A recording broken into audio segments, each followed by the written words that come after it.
这是一份来自公元3026年的文明修复档案。你真的以为这是你自己的选择吗？你的记忆告诉你，钻石代表永恒，2个月工资是爱情该有的重量，稀有就是珍贵。但这份记忆的每一个细节都是同一家公司用几十年时间替你植入的。它们的原材料是宇宙中第4丰富的元素碳。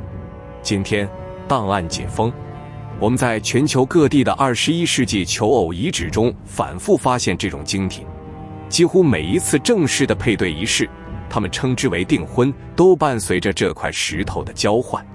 我们最初以为它极其稀有，但化学分析让我们困惑了。钻石的成分是碳，纯碳。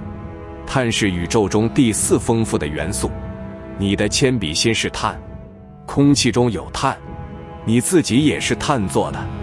这种元素和稀有没有任何关系。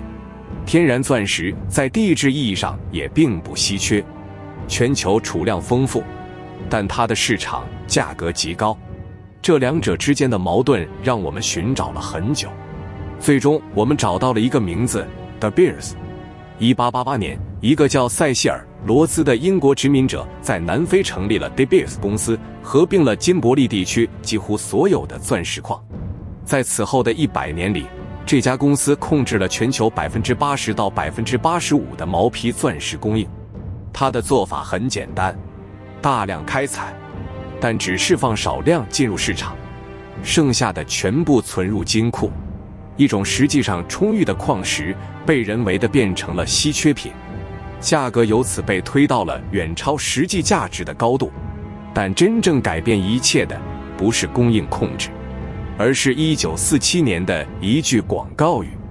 De Beers 委托广告公司 N.W.Air 策划了一场运动，文案师弗朗西斯·杰雷蒂写下了4个词 ：A diamond is forever， 钻石恒久远。1999年，《广告时代》杂志将这句话评为20世纪最佳广告语。它的力量不在于描述了钻石的物理属性，而在于它把一块碳晶体绑定到了一个人类最深的情感上——永恒的爱。从此以后，不送钻石就等于爱不够深。数据证实了这场运动的威力。1939年，在这场广告出现之前，只有大约10%的订婚戒指含有钻石。到了1990年，这个数字上升到了80%。一句广告语改写了一个文明的求偶规则，然后他们升级了。1980年代 ，De Beers 推出了新的广告概念：订婚戒指应该花2个月的工资。这不是任何文化传统，不是宗教要求，不是法律，这是一句广告词。在不同的市场，这个数字被灵活调整。美国是2个月，日本是3个月。一个广告公司在不同国家设定了不同的爱情价格，然后所有人都照做了。这套系统还有一个精妙的锁定机制。A diamond is forever 这句话还有另一层含义，永远不要转卖你的钻石，因为如果大量钻石流入二手市场，价格就会崩盘。所以他们教育消费者，钻石是传家宝，不是商品，你不应该卖它。但如果你真的试图卖掉一颗钻石，会发生什么？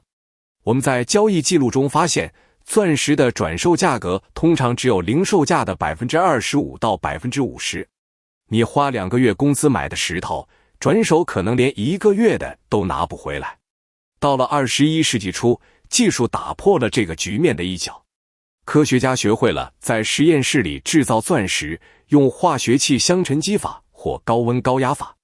这些钻石和地下挖出来的在化学成分、物理结构、光学性质上完全一致，连专业鉴定师不用仪器也分辨不出来。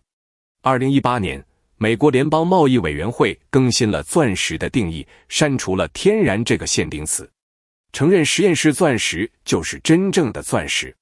但天然钻石行业的反应是什么？他们不说实验室钻石是假的，因为化学上无法否认。他们说它没有灵魂。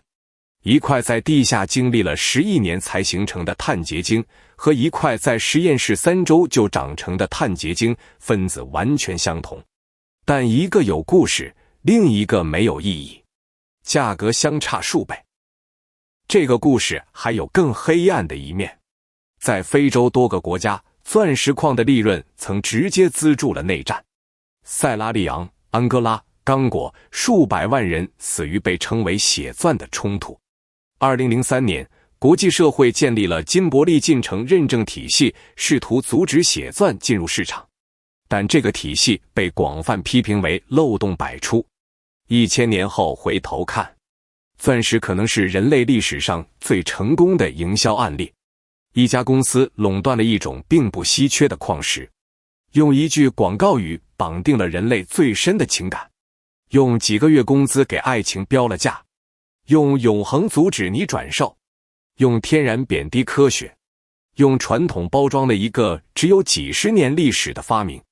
如果你正生活在那个时代，你有没有想过，你以为的传统可能只是一条1947年的广告，你以为的稀有可能只是一个仓库的选择，你以为的永恒可能只是一个阻止你卖掉它的理由。